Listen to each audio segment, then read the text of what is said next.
Good afternoon. Before I go into the details of today's meeting, I'd like to underscore for the American people that we understand the hardship that high inflation is causing and that we are strongly committed to bringing inflation back down to our 2% goal. Over the course of the year, we've taken forceful actions to tighten the stance of monetary policy. We've covered a lot of ground, and the full effects of our rapid tightening so far are yet to be felt. Even so, we have more work to do. Price stability is the responsibility of the Federal Reserve and serves as the bedrock of our economy. Without price stability, the economy doesn't work for anyone. In particular, without price stability, we will not achieve a sustained period of strong labor market conditions that benefit all. Today, the FOMC raised our policy interest rate by a half percentage point. We continue to anticipate that ongoing increases will be appropriate in order to attain a stance of monetary policy that is sufficiently restrictive to return inflation to 2% over time. In addition, we're continuing the process of significantly reducing the size of our balance sheet. Restoring price stability will likely require maintaining a restrictive policy stance for some time. I'll have more to say about today's monetary policy actions after briefly reviewing economic developments. The U.S. economy has slowed significantly from last year's rapid pace. Although real GDP rose at a pace of 2.9% last quarter, it is roughly unchanged through the first 3 quarters of this year. Recent indicators point to modest growth of spending and production this quarter. Growth in consumer spending has slowed from last year's rapid pace, in part reflecting lower real disposable income and tighter financial conditions. Activity in the housing sector has weakened significantly, largely reflecting higher mortgage rates. Higher interest rates and slower output growth also appear to be weighing on business fixed investment. As shown in our summary of economic projections, the median projection for real GDP growth stands at just 0.5% this year and next, well below the median estimate of the longer run normal growth rate.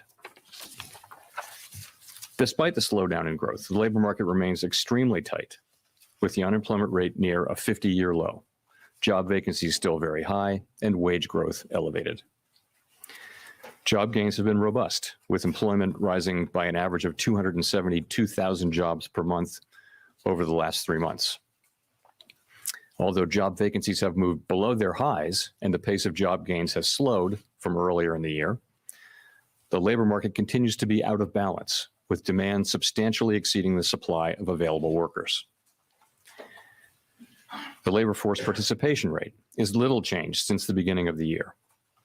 FOMC participants expect supply and demand conditions in the labor market to come into better balance over time, easing upward pressures on wages and prices. The median projection in the SEP for the unemployment rate rises to 4.6% at the end of next year. Inflation remains well above our longer run goal of 2%. Over the 12 months ending in October, total PCE prices rose 6%. Excluding the volatile food and energy categories, core PCE prices rose 5%. In November, the 12-month change in the CPI was 7.1%, and the change in the core CPI was 6%. The inflation data received so far for October and November show a welcome reduction in the monthly pace of price increases. But it will take substantially more evidence to give confidence that inflation is on a sustained downward path. Price pressures remain evident across a broad range of goods and services.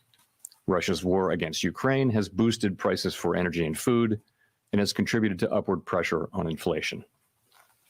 The median projection in the SEP for total PCE inflation is 5.6% this year and falls 3.1% next year, 2.5% in 2024, and 2.1% in 2025. Participants continue to see risks to inflation as weighted to the upside. Despite elevated inflation, longer-term inflation expectations appear to remain well anchored, as reflected in a broad range of surveys of households, businesses, and forecasters, as well as measures from financial markets. But that is not grounds for complacency. The longer the current bout of high inflation continues, the greater the chance that expectations of higher inflation will become entrenched. The Fed's monetary policy actions are guided by our mandate to promote maximum employment and stable prices for the American people. My colleagues and I are acutely aware that high inflation imposes significant hardship as it erodes purchasing power, especially for those least able to meet the higher costs of essentials like food, housing, and transportation. We are highly attentive to the risks that high inflation poses to both sides of our mandate, and we are strongly committed to returning inflation to our 2% objective. At today's meeting, the committee raised the target range for the federal funds rate by a half percentage point, bringing the target range to 4.25% to 4.5%. And we are continuing the process of significantly reducing the size of our balance sheet. With today's action, we have raised interest rates by 4.25 percentage points this year. We continue to anticipate that ongoing increases in the target range for the federal funds rate will be appropriate in order to attain a stance of monetary policy that is sufficiently restrictive to return inflation to 2% over time. Over the course of the year, financial conditions have tightened significantly in response to our policy actions. Financial conditions fluctuate in the short term in response to many factors, but it is important that over time they reflect the policy restraint that we're putting in place to return inflation to 2%. We are seeing the effects on demand in the most interest-sensitive sectors of the economy, such as housing. It will take time, however, for the full effects of monetary restraint to be realized, especially on inflation. In light of the cumulative tightening of monetary policy and the lags with which monetary policy affects economic activity and inflation, the committee decided to raise interest rates by 50 basis points today, a step down from the 75 basis point pace seen over the previous 4 meetings. Of course, 50 basis points is still a historically large increase, and we still have some ways to go. As shown in the SEP, the median projection for the appropriate level of the federal funds rate is 5.1% at the end of next year, a half percentage point higher than projected in September. The median projection is 4.1% at the end of 2024 and 3.1% at the end of 2025, still above the median estimate of its longer run value. Of course, these projections do not represent a committee decision or plan, and no one knows with any certainty where the economy will be a year or more from now. Our decisions will depend on the totality of incoming data and their implications for the outlook for economic activity and inflation. And we will continue to make our decisions meeting by meeting and communicate our thinking as clearly as possible. We're taking forceful steps to moderate demand so that it comes into better alignment with supply.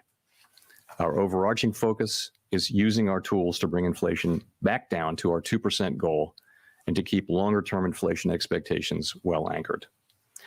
Reducing inflation is likely to require a sustained period of below-trend growth and some softening of labor market conditions. Restoring price stability is essential to set the stage for achieving maximum employment and stable prices over the long run. The historical record cautions strongly against prematurely loosening policy. We will stay the course until the job is done. To conclude, we understand that our actions affect communities, families, and businesses across the country.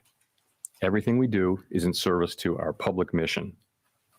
We at the Fed will do everything we can to achieve our maximum employment and price stability goals. Thank you. I will look forward to your questions. Steve Leisman, CNBC. Thanks for taking my question, Mr. Chairman. You just talked about the importance of market conditions reflecting the policy restraint you put in place. Since the November meeting, the 10-year has declined by 60 basis points. Mortgage rates have come down. High-yield credit spreads have come in. The economy's accelerated, and the stock market's up 6%. Is this loosening of financial conditions a problem for the Fed in its effort and its fight against inflation? And if so, do you need to do something about that? And how would you do something about that? Thank you. So as I mentioned, it is important that overall financial conditions continue to reflect the policy restraint that we're putting in place to bring inflation down to 2%. We think that financial conditions have tightened significantly in the past year. but our policy actions work through financial conditions, and those in turn affect economic activity, the labor market, and inflation. So what we control is our policy moves and the communications that we make. Financial conditions both anticipate and react to our actions. I would add that our focus is not on short-term moves, but on persistent moves, and many things, of course, move financial conditions over time. I would say it's our judgment today that we're not at a sufficiently restrictive policy stance yet, which is why we say that we would expect that ongoing hikes would be appropriate. And I would point you to the SEP again for our current assessment of what that peak level will be. As you will have seen, 19 people filled out the SEP this time, and 17 of those 19 wrote down a peak rate of 5% or more, in the fives. So that's our best assessment today for what we think the peak rate will be. You will also know that at each subsequent SEP during the course of this year, we've actually increased our estimate of what that peak rate will be. And today, the SEP that we're published shows that, again, that overwhelmingly FOMC participants believe that inflation risks are to the upside. So I can't tell you confidently that we won't move up our estimate of the peak rate again at the next SEP. I don't know what we'll do. It will depend on future data. What we're writing down today is our best estimate of what we think that peak rate will be based on what we know. Obviously, if the inflation data come in worse, that could move up, and it could move down if inflation data are softer. Gina.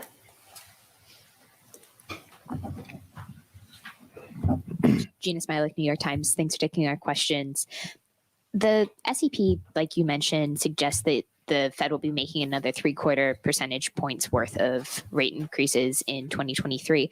I wonder if you would foresee that being in 25 basis point increments, 50 basis point increments, sort of how you see the speed playing out going forward. And then I wonder what you're looking at as you determine when to stop. Yeah.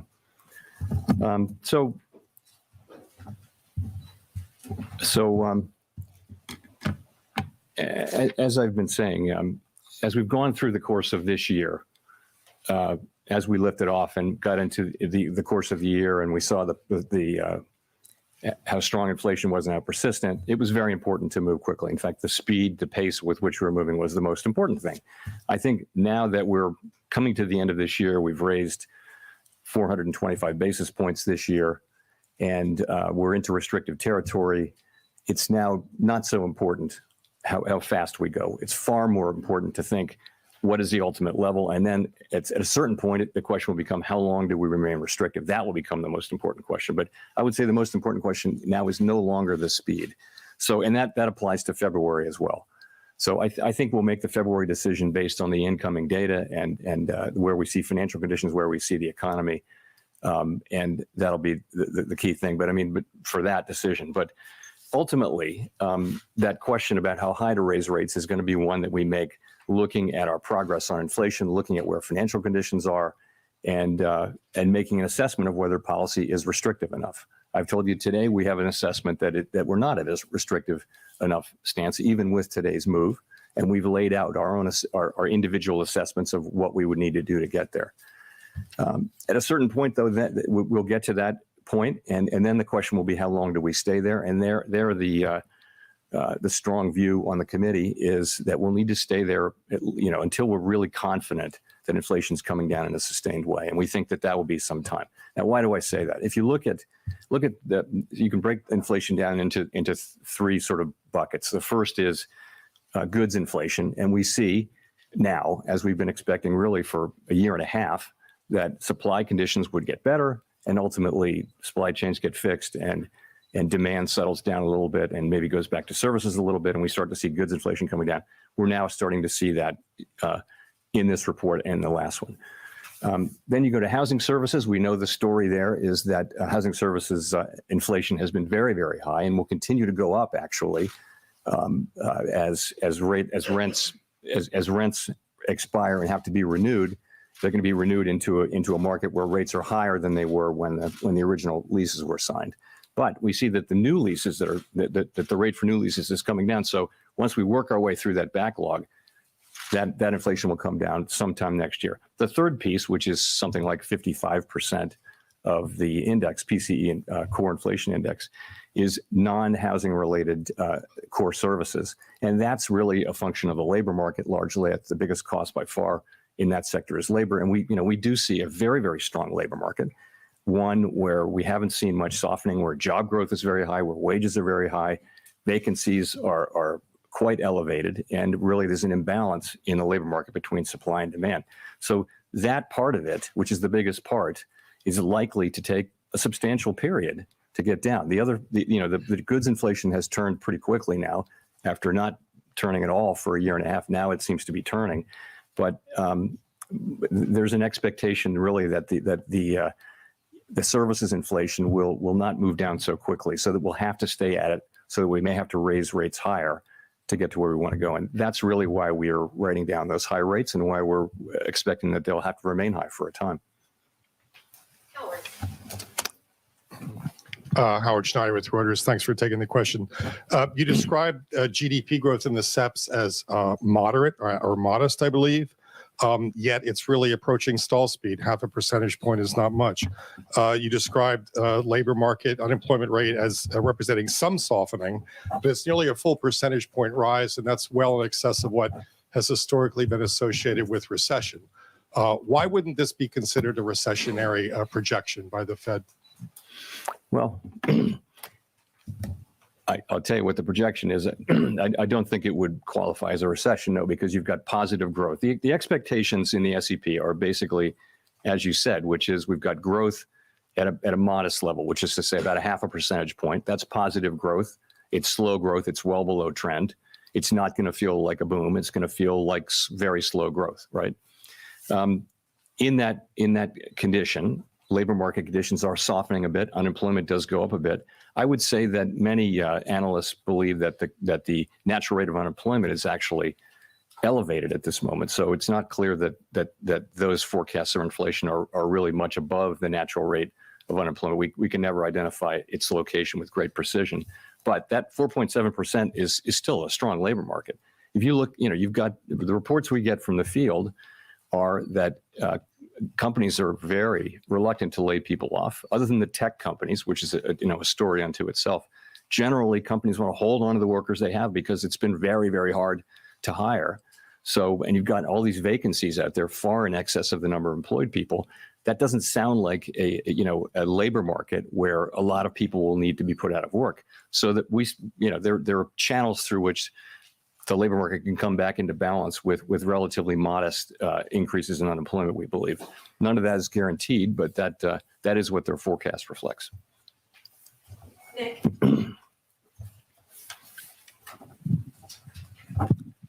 Thanks, Nick Timmeros of the Wall Street Journal. Chair Powell, I want to follow up on Gina's question. The decision to step down the pace of rate rises appears to have been socialized at your last meeting, largely before the past two CPI reports showed inflation decelerating in line with the committee's forecast this year. You just now talked about making decisions meeting by meeting and being mindful of the lags of policy. Does that mean, all things equal, you would feel more comfortable probing where the terminal rate is by moving in 25 basis point increments, including beginning at your next meeting? So I haven't made a judgment on what size rate hike to make at the last meeting. But what you said is broadly right, which is having moved so quickly and having now so much restraint that's still in the pipeline, we think that the appropriate thing to do now is to move to a slower pace.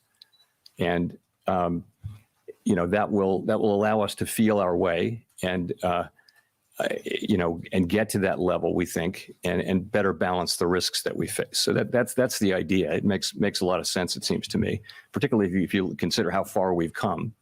But again, I can't tell you today what the actual size of that will be. It will depend on a variety of factors, including the incoming data in particular, the state of the economy, the state of financial conditions.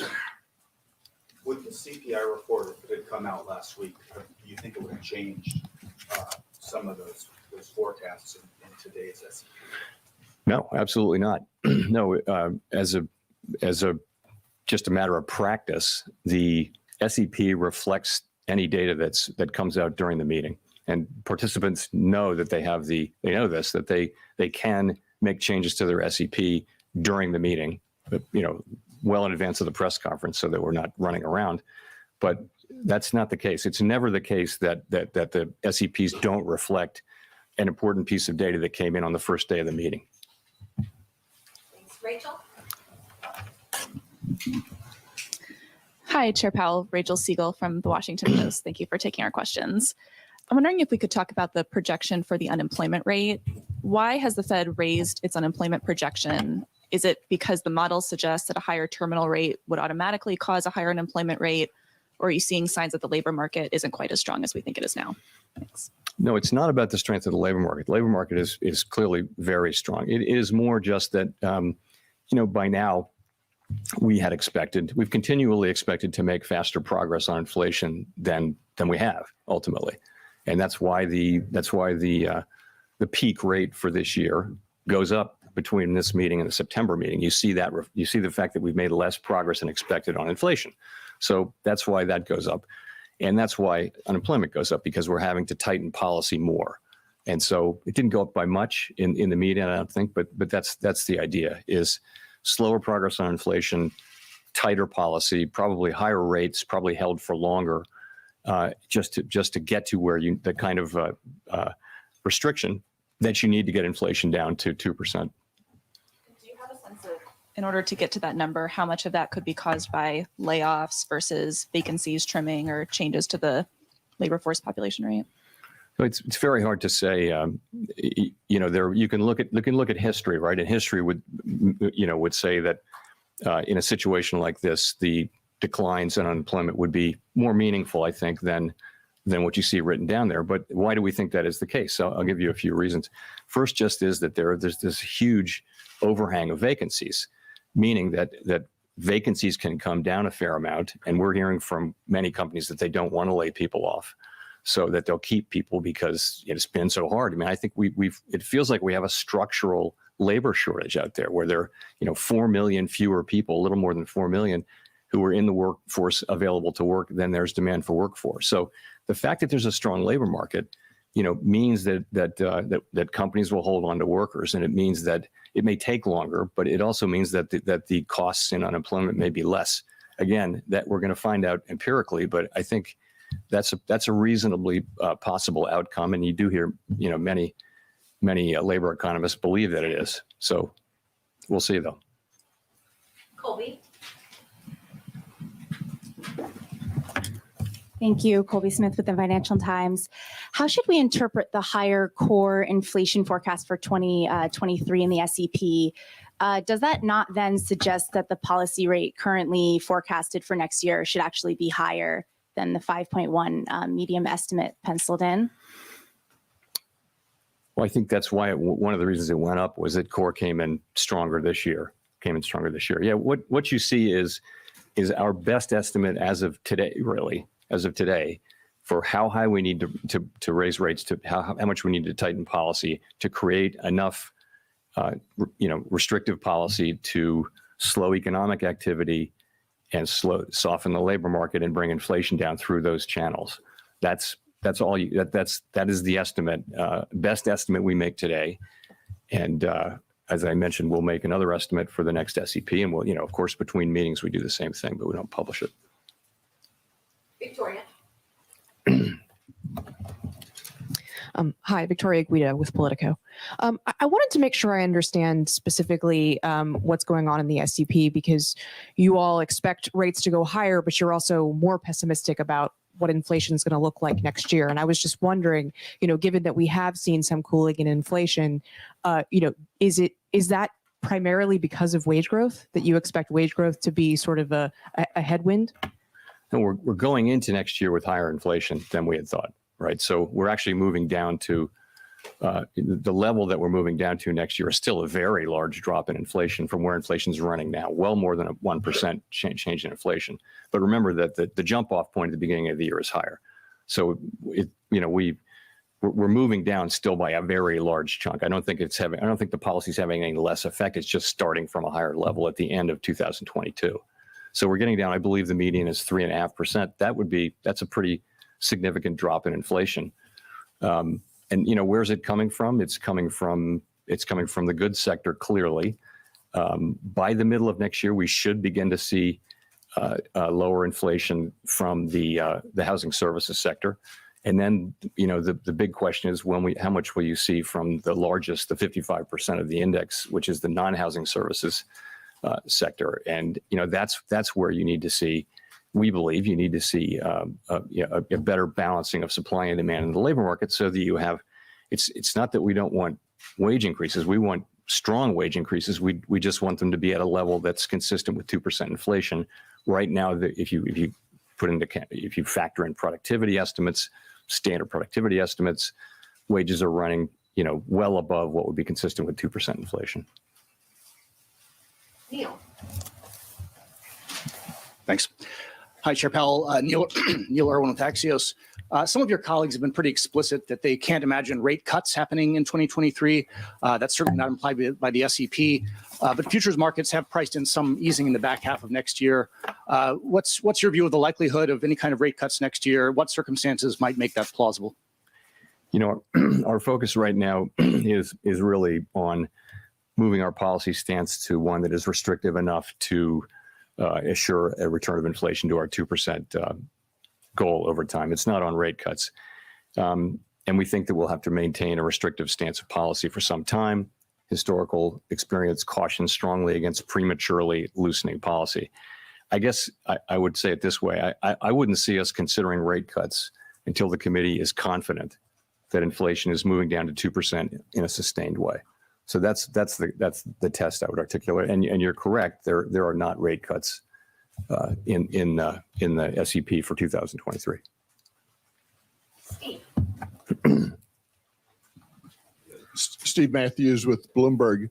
Let me ask you about China. In the last few weeks, China has abandoned its COVID policy and been reopening pretty strongly. I'm wondering if you see that as disinflationary because you're seeing supply chains improve, or inflationary because it obviously brings a lot more demand globally, improves the global outlook for growth and for commodities prices. And so you're right. Those two things will offset each other. Weaker output in China will push down on commodity prices, but it could interfere with supply chains ultimately, and that could push inflation up in the West. It's very hard to say, how those two will offset each other, and it doesn't seem likely actually that the overall net effect would be material on us. But to your point, China faces a very challenging situation in reopening. And we've seen waves of COVID all around the world can interfere with economic activity. China, a very critical manufacturing place for manufacturing and exporting. Their supply chain is very important. And China faces a reopening. They've backed away from their COVID restriction policies. There could be very significant increases in COVID, and we'll just have to see. It's a risky situation. But again, it doesn't seem like it's likely to have material overall effects on us. Chris. Hi, Chris Rugaber at Associated Press. Thank you for taking my question. I wondered if you could comment a bit more about yesterday's inflation report. I mean, it showed inflation cooling in all three of the categories that you laid out at Brookings. Are you confident that you're seeing real progress on getting inflation under control? Are you still worried it could slip into some kind of unentrenched, upward spiral? Thank you.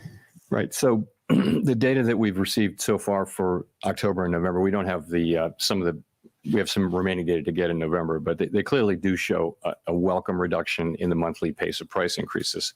As I mentioned in my opening statement, it will take substantially more evidence to give confidence that inflation is on a sustained downward path.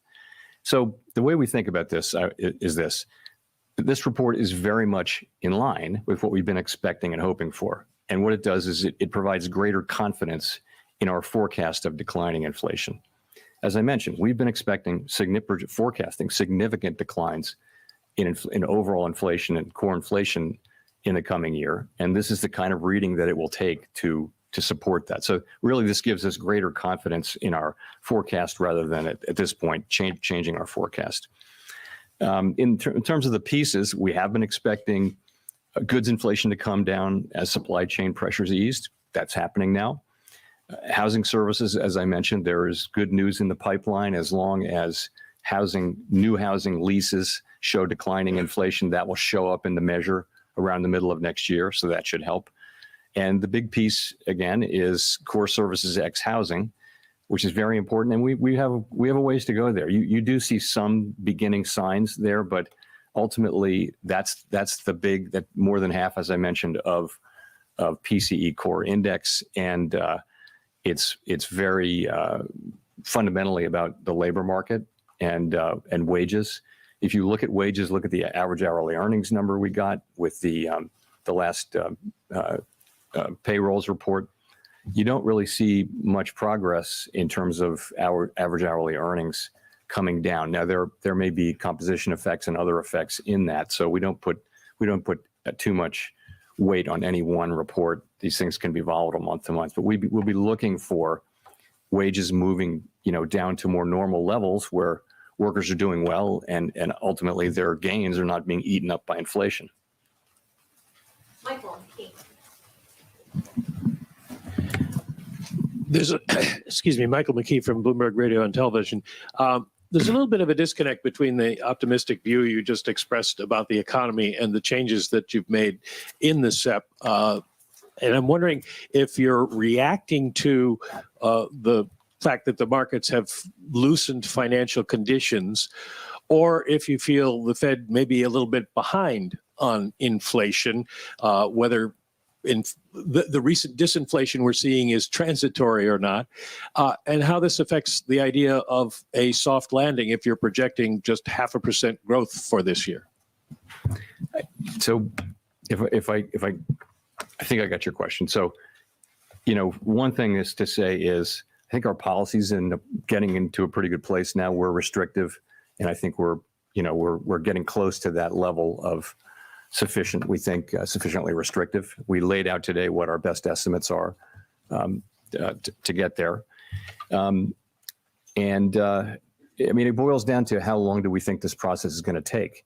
And of course, we welcome these better inflation reports for the last 2 months. They're very welcome, but I think we're realistic about the broader project. So that's all. That's the point I would make. It's we see goods prices coming down. We understand what will happen with housing services, but the big story will really be the rest of it, and there's not much progress there, and that's going to take some time. I think my view and my colleagues' view is that this will take some time. We'll have to hold policy at a restrictive level for a sustained period, so that two good monthly reports are very welcome. Of course, they're very welcome, but I think we need to be honest with ourselves that there's inflation. 12-month core inflation is 6% CPI. That's 3 times our 2% target. Now, it's good to see progress, but let's just understand we have a long ways to go to get back to price stability. Well, do you think the soft landing is no longer achievable? No, I wouldn't say that. No, I don't say that. I mean, I would say this, to the extent we need to keep rates higher and keep them there for longer and inflation, moves up higher and higher, I think that narrows the runway. But lower inflation readings, if they persist in time, could certainly make it more possible. So I don't think anyone knows whether we're going to have a recession or not. And if we do, whether it's going to be a deep one or not. It's not knowable. And certainly, lower inflation reports, were they to continue for a period of time, would increase the likelihood of a, so I would put it this way, of a return to price stability that involves significantly less of an increase in unemployment than would be expected given the historical record. Ryan. Hi, Chairman Powell. Brian Chung, NBC News. You warned Americans of pain earlier this year as the Fed hikes rates, but with the Fed now expected to raise rates higher than you thought when you first said that, just wondering where we are in that pain. How would you describe that to Americans if the projections on unemployment find themselves? That would be 1.6 million Americans out of jobs. So the largest amount of pain, the worst pain, would come from a failure to raise rates high enough and from us allowing inflation to become entrenched in the economy so that the ultimate cost of getting it out of the economy would be very high in terms of employment, meaning very high unemployment for extended periods of time, the kind of thing that had to happen when inflation really got out of control and the Fed didn't respond aggressively enough or soon enough in a prior episode, 50 years ago. So that's really the worst pain would be if we failed to act. What we're doing now is, it's raising interest rates for people. And so people are paying higher rates on mortgages and that kind of thing. There will be some softening in labor market conditions.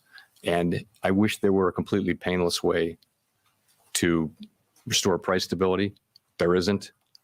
And this is the best we can do. I do think, though, that and markets are pretty confident, it seems to me, that we will get inflation under control. And I believe we will. We're certainly highly committed to do that. Grady. Thank you, Mr. Chair. Grady Trimble with Fox Business. You've reiterated today, and the committee has reiterated its commitment to that 2% inflation target. I wonder, is there ever a point where you actually reevaluate that target and maybe increase your inflation target if it is stickier than even you think it is? That's just so changing our inflation goal is just something we're not thinking about. It's not something we're not going to think about. We have a 2% inflation goal, and we'll use our tools to get inflation back to 2%. I think this isn't the time to be thinking about that. I mean, there may be a longer run project at some point, but that is not where we are at all. The committee, we're not considering that. We're not going to consider that under any circumstances. We're gonna keep our inflation target at 2%, and we're going to use our tools to get inflation back to 2%. Nicole. Thank you, Chairman Powell. Nicole Goodkind, CNN Business. As you monitor wage growth and unemployment data, I wonder if you're paying close attention to a sector or even income level. Like, how do you factor potential exacerbations of inequality into your risk calculations, especially given the K-shaped recovery of 2020? So I would go back to the labor market that we had in 2018, 19, 20. So what that looked like was wage increases for the people at the lowest end of the income spectrum were the largest. The gaps between racial groups and gender groups were at their smallest in recorded history. All of that because of a tight labor market. A tight labor market which had inflation running, just a tick below 2%, and the economy growing right at its potential. So that seems like something that would be really good for the economy and for the country if we could get back to that. And so that's what all of us want to do. We want to get back to a long expansion where the labor market can remain strong over an extended period of time. That's a really good thing for workers in the economy, and we'd love to get back to that. That's what our goal is. There's in the near term, we have to use our tools to restore price stability, but we can't. What we have to think about is the medium and longer term. If you think about it, the country went through a difficult time. I think much more difficult than we can think it would happen here, but it really set up our economy for several decades of prosperity. So price stability is something that really pays dividends for the benefit of the economy and the people in it over a very, very long period of time. And so when it is lost for whatever reason, it has to be restored and as quickly as possible, which is what we're doing. In the short term, are you factoring in these potential exacerbations in the economy? Are you monitoring? We do. Yes, we absolutely do. We look at, it's our regular practice to talk about unemployment rates by different groups, including racial groups and that sort of thing. We do. We keep our eye on that. Nancy. Hi, Nancy Marshall-Genzer with Marketplace.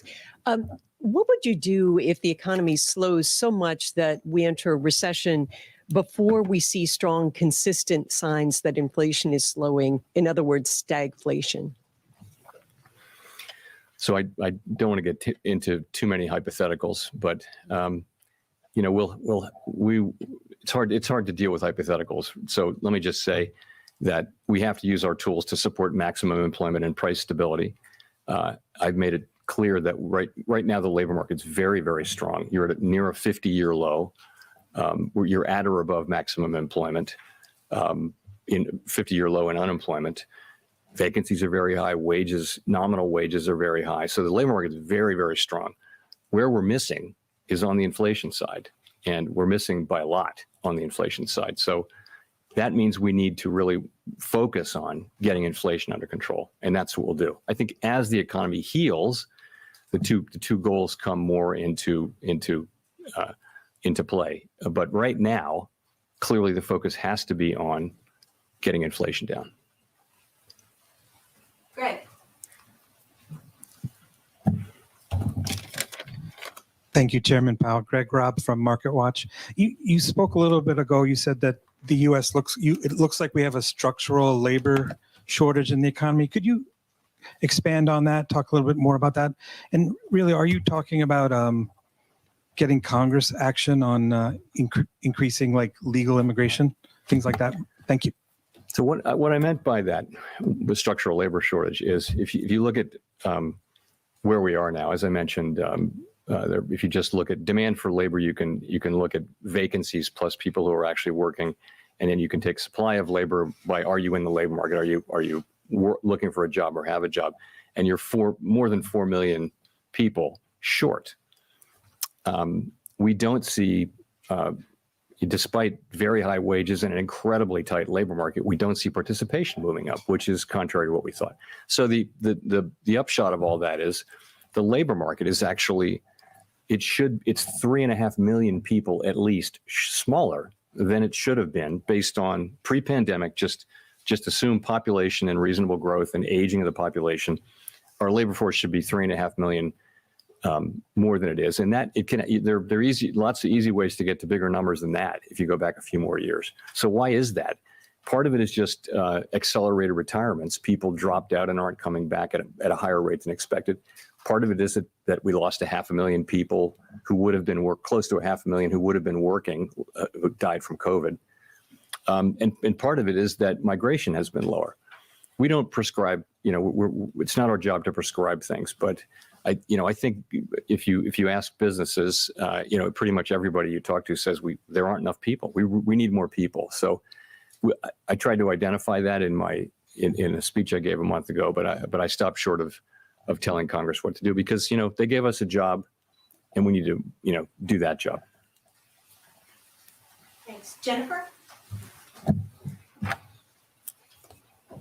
Thank you, Chair Powell. Jennifer Schonberger with Yahoo Finance. You say you expect growth of just 0.5% next year. Given that you've said the process of raising rates and getting inflation back under control will be painful, have you had discussions within the committee and addressed how long and or how deep of a recession you would be willing to accept? No, I mean, what we do is we make our forecasts and we publish them quarterly. And if you look at those forecasts, those are forecasts for slow growth, for a softening labor market, by which I mean unemployment goes up, but not a great deal.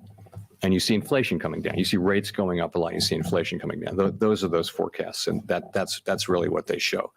We're not. We all, of course, we don't talk about this kind of a recession and that kind of a recession. We make those forecasts. The staff runs, and you will see this if you look at the old Teal books, runs alternative simulations of all different kinds at every meeting, and we look at those too. And those will explore different things. But that's just upside and downside scenarios. Of course, that's responsible practice that we've carried on for many decades. But no, we don't. We haven't asked ourselves that question. We'll go to Jean for the last question. Hi, Jean Young with Market News. I wanted to ask about the SEP again.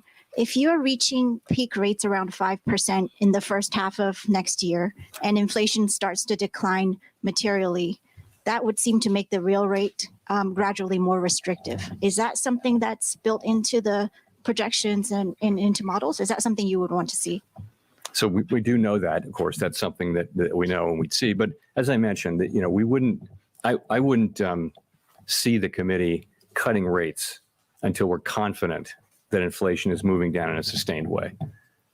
That would be my test. I don't see us as having a really clear and precise understanding of what the neutral rate is and what real rates are, so that would mechanically happen like that. It'll be a test of for cutting rates. I think in the event it'll be a question of, do we actually feel confident that inflation is coming down in a sustained way?